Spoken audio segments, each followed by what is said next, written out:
여러분 요즘에 대중가요인데 많은 사람들의 인기를 얻는 곡이 한 곡이 있습니다. 황가람이라는 가수가 불렀던 노래인데요, 여러분 아실지도 모르겠어요. 제목이 나는 반딧불이라는 노래입니다. 호소력 짙은 목소리와 자신의 삶을 그 노래에 잘 담아내서 많은 사람들에게 참 감동을 전합니다. 그 노래를 보면 이렇습니다. 나는 내가 빛나는 별인 줄 알았어요. 한 번도 의심한 적 없었죠. 제가 노래를 연습했는데 잘 안 되네요. 그 가사가 이렇습니다. 나는 내가 빛나는 별인 줄 알았는데 한 번도 의심한 적 없어요. 몰랐어요. 난 내가 벌레라는 것을. 그래도 괜찮아요. 난 눈부시니까. 하늘에서 떨어진 별인 줄 알았어요. 소원을 들어주는 작은 별. 몰랐어요. 난 내가 개똥벌레라는 것을. 그래도 괜찮아. 나는 빛날 테니까. 이 가사의 내용이 의미가 이렇습니다. 자신의 인생을 돌아보며 자신의 인생은 찬란하게 비치는 별이 될 줄 알았던 거예요. 그런데 세상에 부딪히는 험한 세상의 벽과 부딪히고 상처와 아픔과 고통을 경험하고 난 이후에 내가 별이 아니구나, 내가 벌레 같은 존재구나 라는 것을 느끼게 되어졌다라는 거예요. 우리 인생이 그렇지 않나요? 젊었을 때는 내가 무엇이든지 다 이룰 것 같아 보입니다. 내가 세상의 별 스타가 될 줄 알았어요. 많은 사람들이 나를 칭송하고 우러러보고 나에게 박수 쳐주는 그런 유명한 사람이 될 줄 알았습니다. 근데 세상에 부딪히고 나서 나이가 중년이 되면요, 내 인생이 벌레 같구나 이렇게 느껴지잖아요. 그죠? 그런데 그 노래가 거기서만 끝났다면 이 노래는 참 절망적인 노래구나 라는 생각이 들 텐데, 그 다음 가사가 그래도 괜찮아 나는 빛날 테니까. 반딧불이 빛이 나잖아요. 별처럼 화려하게 빛나는 빛은 아니지만 자기의 삶 속에 빛을 비추며 자기의 삶의 영역 속에 그렇게 아름답게 살아가는 것, 그것도 참 멋있는 인생이라는 생각을 해보게 되어집니다. 오늘 우리가 살아가는 세상이 그렇게 낭만적이거나 녹록하지는 않은 것 같다라는 생각이 듭니다. 세상에 수많은 상처도 있고 아픔도 있고 눈물도 있고 고통이 있는 곳이 이 세상이죠. 그래서 그 세상에 자꾸 부딪히고 상처받다 보면 내 인생이 벌레 같구나 이렇게 느껴집니다. 그런데 성경은 우리에게 그렇게 말하지 않습니다. 네 인생은 보잘것없는 벌레가 아니라 네 인생은 하나님의 작품이야, 그렇게 말하는 것이 성경의 말씀이죠. 그리스도 안에서 우리 안에 빛을 비추고 하나님의 영광을 드러내는 삶을 하나님은 우리를 통해 살아내기를 원하시는 것입니다. 여러분, 세상의 여러 가지 고난과 어려움 앞에 낙심하는 인생이 아니라 살아계신 하나님이 우리와 함께 하시기에 그 하나님과 동행하며 세상을 승리하는 하나님의 백성으로, 또 하나님의 자녀로 살아가시는 저와 여러분 되시기를 주님 이름으로 축원합니다. 오늘 본문의 말씀을 보면 세상살이가 참으로 억울하고 고통스럽고 힘든 상황 속에 있는 한 여인의 이야기가 기록되어져 있습니다. 바로 하갈이라는 여인이죠. 여러분, 성경에 우리가 아브라함과 사라 이야기를 많이 하죠. 아브라함의 믿음에 대해서 많은 설교를 들으셨을 거예요. 그런데 하갈에 대한 설교를 들어보신 설교는 별로 없으셨을 것 같아요. 오늘은 좀 그 하갈 이야기를 하려고 합니다. 이 아브라함과 사라의 여종이었던 비천한 여인이었고 하나님의 구원 역사의 변두리 인물 같았던 하갈, 그 변두리에 비천하고 상처와 아픔이 있었던 그 여인을 찾아오신 하나님에 대한 이야기가 오늘 성경에 기록을 하고 있습니다. 먼저 하갈이 누구인지를 우리가 좀 알아야 될 것 같습니다. 하나님께서는 아브라함을 부르셨죠. 아브라함을 부르셔서 아브라함에게 약속을 주십니다. 그의 자손이 많게 할 것이고 번성케 하실 것이고 복의 근원이 되게 하시겠다, 그런 약속을 주십니다. 그런데 시간이 지났는데도 아브라함이 자녀가 없어요. 그래서 한참을 고민하던 아브라함이 어떻게 하는가 하면 자기의 종이었던 엘리에셀을 자기의 상속자로 삼으려고 합니다. 근데 하나님이 원하셨던 상속자는 엘리에셀이 아니라 아브라함의 몸에서 태어나는 아들을 하나님은 약속하셨거든요. 그래서 하나님께서 아브라함을 부르셔서 하늘의 별을 보여주십니다. 하늘의 별을 보여주시면서 내 자손이 이렇게 하늘의 별과 같이 많게 할 것이다, 다시 약속을 확인시켜 주시죠. 하나님께 시청각 교제를 보여주신 거예요. 시청각 교제를 본 아브라함은 맞습니다, 하나님께서 주신 약속을 믿습니다 하고 다시 약속을 붙들고 살아갑니다. 근데 그리고 나서 10년이 떠오릅니다. 그럼에도 불구하고 자녀가 없어요. 그때서야 이제 아브라함의 아내 사라는 생각을 해냅니다. 자기 몸종 하갈이라는 종이 있는데 그 하갈이라는 종을 아브라함의 첩으로 들여서 하갈을 통해 자녀를 생산하면 되겠다라는 생각을 한 것이죠. 그래서 아브라함하고 이것을 상의를 했습니다. 그래서 결국 자기의 종이었던 하갈을 아브라함의 첩으로 들이고 아브라함과 동침한 하갈은 임신을 하게 되어집니다. 그런데 문제는 그 다음이었었어요. 임신한 하갈이 어떻게 하죠? 본처였던 사례를 멸시하기 시작합니다. 저는 임신도 못하는 늙은이 같으니라고 아마 막 그렇게 멸시했을 것 같아요. 그러니까 이 사례가 마음이 너무 힘든 거예요. 아브라함에게 가서 이 문제를 해결해 달라고 합니다. 아브라함이 사례에게 하갈에 대한 일체의 권한을 다 양도합니다. 네가 알아서 마음대로 하라는 거예요. 그때부터 이 사례의 학대가 시작되기 시작합니다. 하갈을 너무너무 학대하는 거예요. 그러니까 하갈이 이제는 견딜 수 없는 상황이 되어졌어요. 주인의 그 학대 때문에 결국 임신한 몸으로 대책 없이 광야길로 도망을 가버립니다. 하갈의 상황을 보면 자신의 삶이 너무 비참하기 그지없습니다. 그의 고향이 애굽이었거든요. 아마 지금 애굽으로 달아나고 있는 상황이었던 것 같아요. 이 하갈이라는 여인이 애굽 여인이었는데 어떻게 해서 아브라함의 집에 종으로 들어왔을까요? 성경에는 그 자세한 내용을 기록하고 있지 않지만 우리가 추측할 수 있는 것이 한 가지 있습니다. 아브라함이 가나안 땅에 기근이 들어서 애굽으로 내려간 적이 있었거든요. 그때 사례를 자기 누이라고 이 바로 왕 앞에 속이는 일이 있습니다. 하나님께서 개입하셔서 사례가 다시 자기 아내가 되고 하나님의 은혜로 부요함과 당시에 애굽에 있던 종들을 아브라함에게 붙여주시죠. 다시 가나안 땅으로 돌아옵니다. 그때 아마 따라왔던 종이 하갈이라는 여인이었을 것입니다. 아마 그는 지금 애굽으로 돌아가고 있습니다. 오늘 성경에 보면 술길 샘물 곁이라고 그렇게 이야기하고 있죠. 이 술길, 수르라는 곳인데 광야를 의미합니다. 이 브엘세바와 지금 아브라함이 머물고 있는 브엘세바와 애굽으로 가는 길 사이에 있는 광야 같은 곳이죠. 광야는 어떤 곳일까요? 누구 하나 의지할 곳이 없는 곳, 외롭고 고독하기에 그지없는 곳, 먹고 마실 것이 없는 곳, 가끔씩 만나는 샘, 오아시스에서 겨우 목을 죽이며 살아갈 수 있는 곳. 하갈은 지금 임신한 몸입니다. 배가 불러와서 힘들게 자기 고향으로 그렇게 돌아가고 있습니다. 광야에서 잘못하면 죽을 수도 있고요. 외롭고 고독하고 슬프고 너무너무 힘들고 어려운 걸음을 걸어가고 있었어요. 절망스러웠던 하갈의 인생이 얼마나 광야에서 비참했을까요? 여러분이 하갈 같았으면 어땠을까요? 쫓겨나서 자기 집으로 돌아가는, 집으로 돌아가도 환대를 받지 못하고 다시 되돌아간다면 또 다른 학대와 고난이 있고, 이런 상황 속에 어떻게 해야 될까요? 그런 상황 속에 이 비천한 여인이었던, 스스로 벌레 같은 인생이라고 생각했던 이 하갈에게 오늘 성경에 보면 하나님께서 찾아와 만나 주시는 장면이 기록되어져 있습니다. 7절을 보면 이렇게 기록합니다. 여호와의 사자가 광야의 샘물 곁, 곧 술길 샘 곁에서 그를 만나, 그렇게 기록을 하고 있죠. 하나님께서 만나셨다라는 거예요. 그런데 여기서 만나다라는 말이 영어 성경어로 보면 found라는 단어로 되어 있습니다. found라는 단어는 find의 과거형인데 찾았다라는 거예요. 무슨 말일까요? 하나님이 하갈을 찾아오셨다라는 거예요. 히브리어 성경을 보니까 무차흐라는 단어로 되어 있는데, 이 말은요, 힘을 들어 열심히 찾았다라는 의미입니다. 비천한 여인, 고통과 아픔 속에 신음하고 있는 하갈을 하나님께서 찾아오셨다라는 거예요. 여러분, 하나님은요, 우리 인생 가운데 찾아오시는 하나님이세요. 저 우주 저편에서 우리를 지켜보시는 것이 아니라 우리를 너무너무 사랑하셔서 역사 속으로 찾아오셨어요. 우리 가운데 지금도 찾아오셔서 우리와 함께 하시는 임마누엘의 하나님이십니다. 사실 아브라함의 집에서 종으로 살던 그가 쫓겨났을 때 누가 그를 알아주거나 찾아온 사람이 아무도 없습니다. 아무도 그를 기억해 주지 않았던 여인입니다. 비천한 여종이었었습니다. 그러나 하나님께서 그를 찾아오셨고 그를 만나 주셨습니다. 이것이 은혜이죠.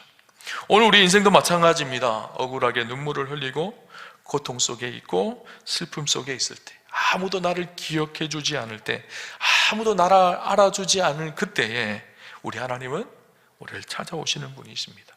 그리고 우리를 위로하시고 우리의 눈물을 닦으시는 분이 우리 하나님이시죠. 오늘 주님은 그 여인을 찾아오셔서 뭐라고 이야기하셨을까요? 8절을 볼까요? 8절에 이렇게 기록합니다. 이르되 사레의 여종 하가라, 내가 어디서 왔으며 어디로 가느냐? 그가 이르되 나는 내 여주인 사레를 피하여 도망하나이다. 하나님께서 처음에 뭐라고 말씀하시죠? 이르되 사레의 여종 하가라, 그렇게 말합니다.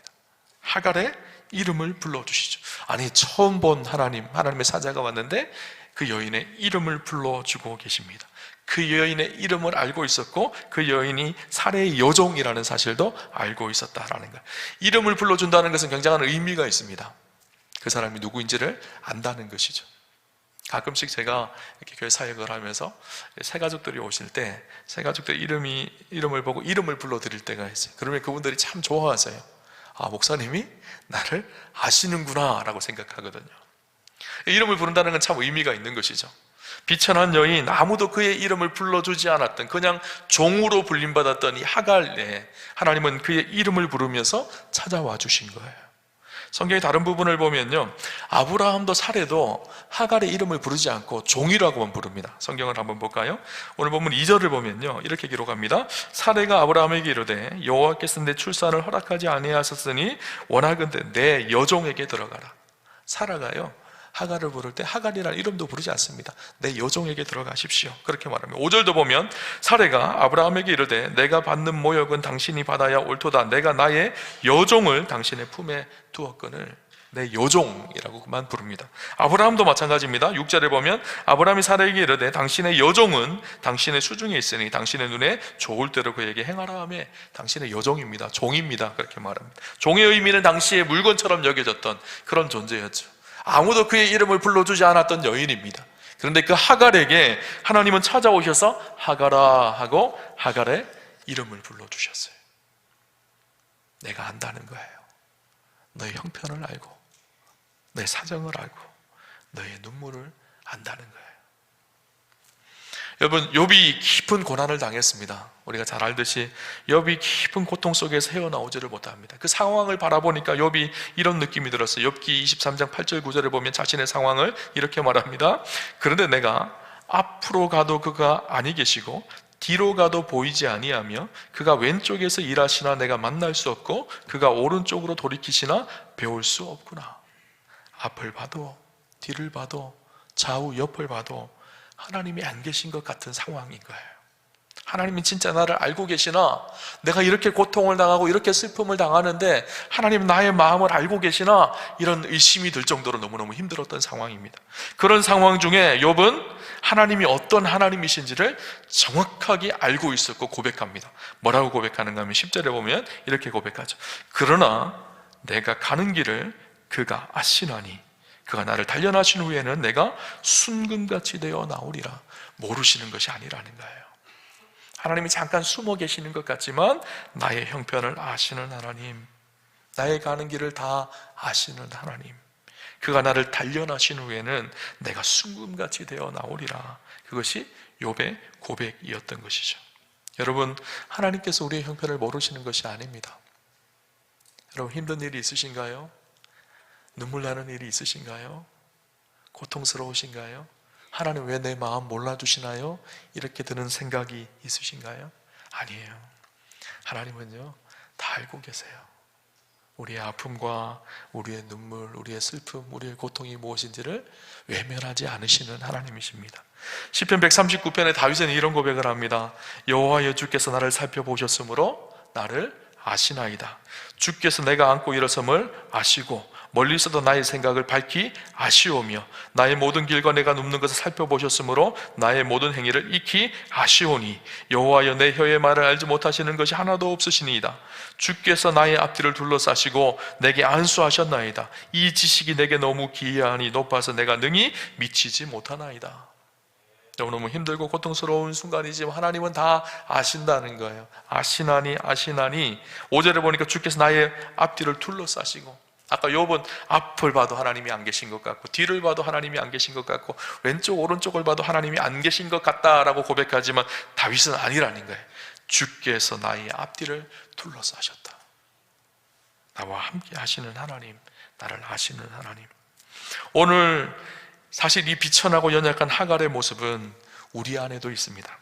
늘 외로움과 고통 속에 아무도 기억해 주지 않는 벌레 같은 우리의 인생이라고 느껴지는 그 순간에 하나님 우리의 고통과 아픔과 상처와 눈물을 다 아시는 하나님이시죠. 하나님께서 하갈의 이름을 부르시며 그에게 찾아와 묻습니다. 8절에 보면 내가 어디서 왔으며 어디로 가느냐 그렇게 묻죠. 하나님이 지금 하갈이 어디서 왔는지 또 어디로 가고 있는지를 몰라서 물었을까요? 아니요, 하나님 다 알고 계셨어요. 어디서부터 왔는지 어디로 가는지 모르시는 하나님이 아니시죠. 알고 계셨어요. 그런데 왜 그렇게 물으셨을까요? 내가 어디서 왔느냐 또 어디로 가느냐, 이 물음 속에는요 하갈의 과거에 대한 물음과 미래에 대한 물음이 있습니다. 네가 왜 지금 이곳에 왔는지를 기억해 보라는 거예요. 그리고 앞으로 어떻게 가야 되는지를 생각해 보라는 거예요. 많은 사람들이요 현실의 고난과 어둠에 갇히면요 이 현실의 고난이 왜 왔는지를 생각해 보지 않습니다. 그리고 앞으로 이 문제를 어떻게 풀어가야 되는지를 생각하지 않습니다. 단순히 이 문제에서 도피하고 싶은 마음만 큰 것이죠. 하나님께서 이 문제의 근원, 이 고통의 근원이 무엇인지를 파헤치기 시작한 거예요. 그리고 어떻게 하나님 앞에 앞으로 살아가야 되는지를 다시 묻기 시작한 것이죠. 하나님은 단순히 한번 그냥 위로하고 한번 눈물 닦아주시고 그치시는 분이 아니라 문제의 근원을 알고 그 문제에서 완전히 벗어나기를 원하시는 하나님이신 거예요. 그래서 내가 어디서 왔으며 어디로 가느냐 그렇게 묻고 계시는 것이죠. 하나님의 질문에 하갈은 여주인 사레의 얼굴을 피해 도망하고 있습니다. 그렇게 이야기하죠. 8절에 보면 그가 이르되 나는 내 여주인 사레를 피하여 도망하나이다. 지금 하갈은 뭐라고 얘기하고 있는가 하면요 이 문제, 이 고통의 문제를요 자기 중심적인 문제로 보고 있는 거예요. 이 모든 문제는요 다 사레 때문입니다.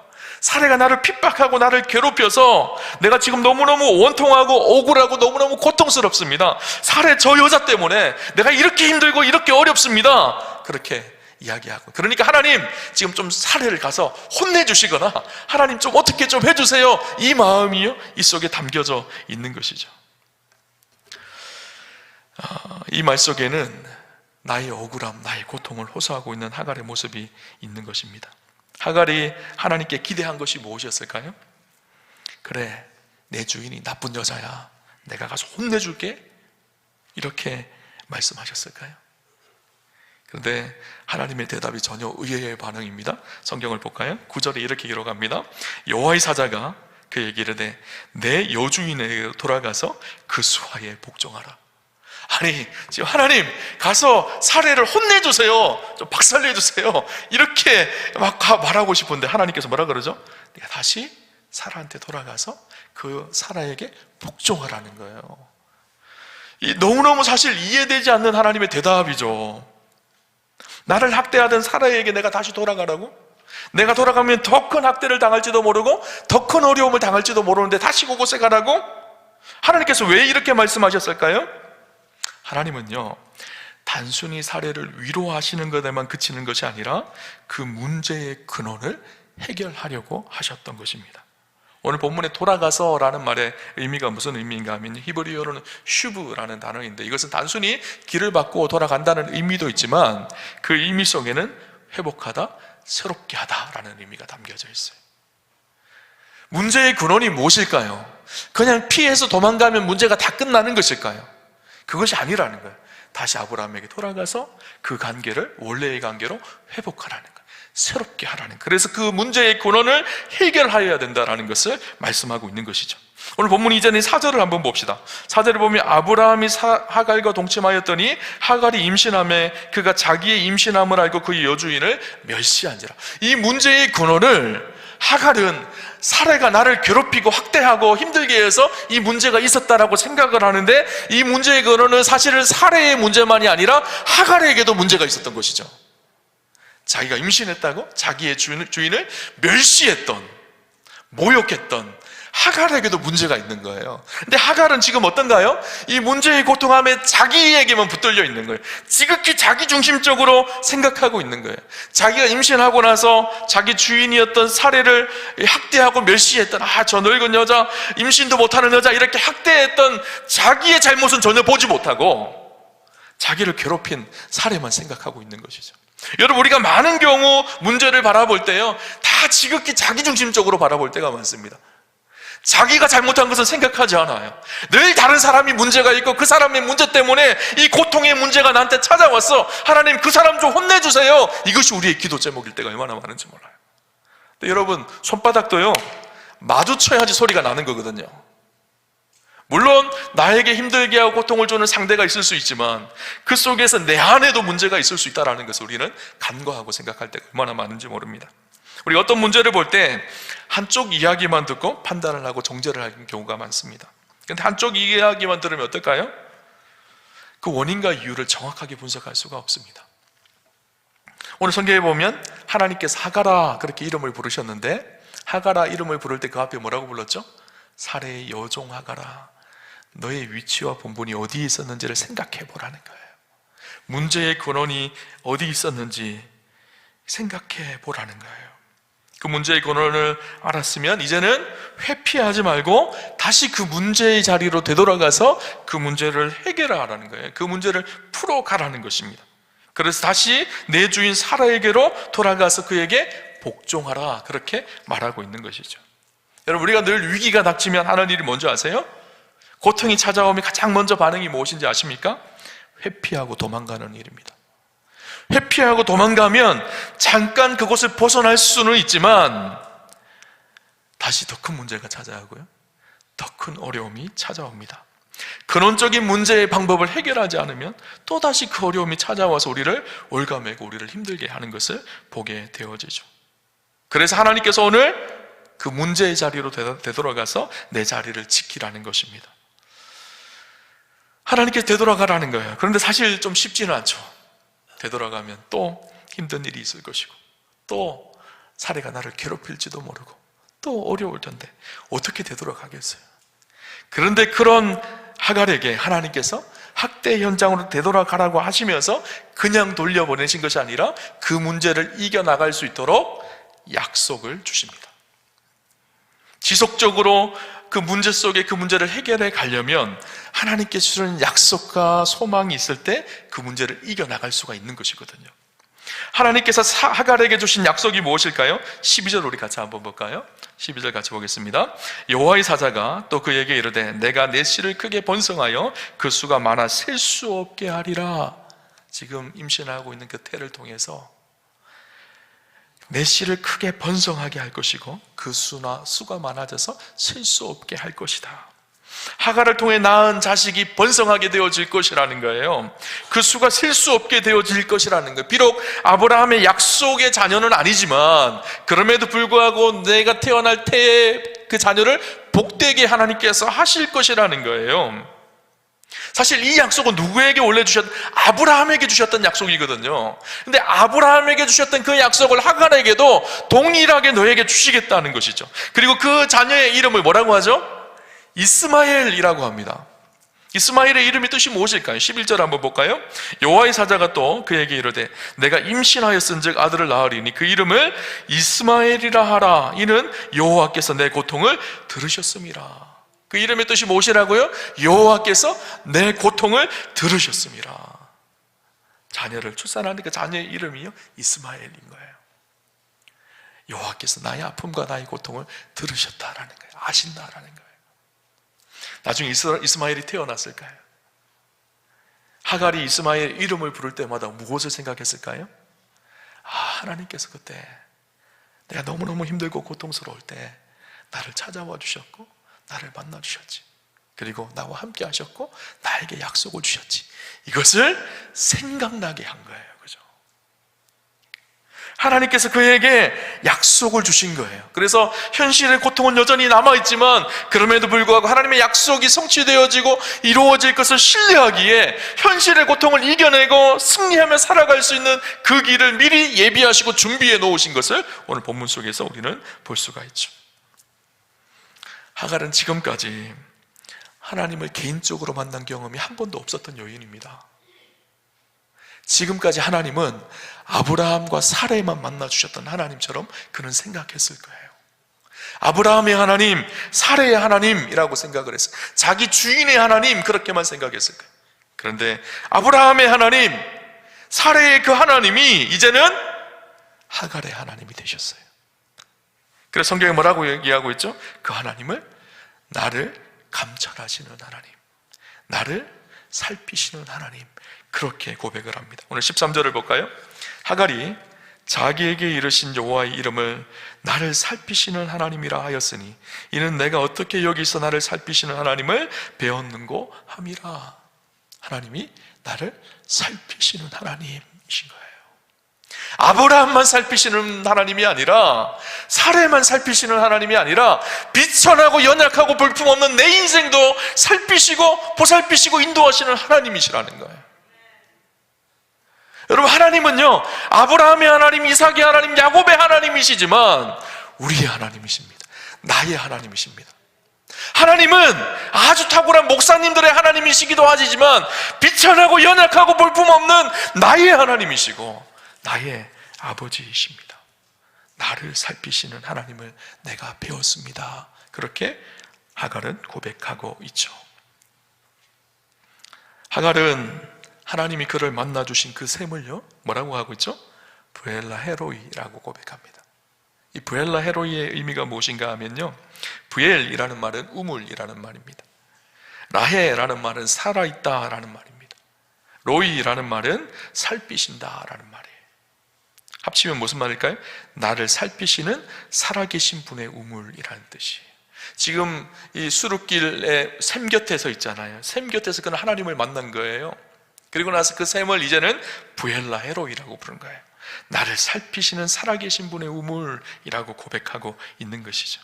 하갈은 하나님이 지금도 자기를 살피시고 부엘라 헤로이에서 자기에게 말씀하신 약속을 반드시 이룰 것을 믿음으로 고백합니다. 그리고 다시 어떻게 하죠?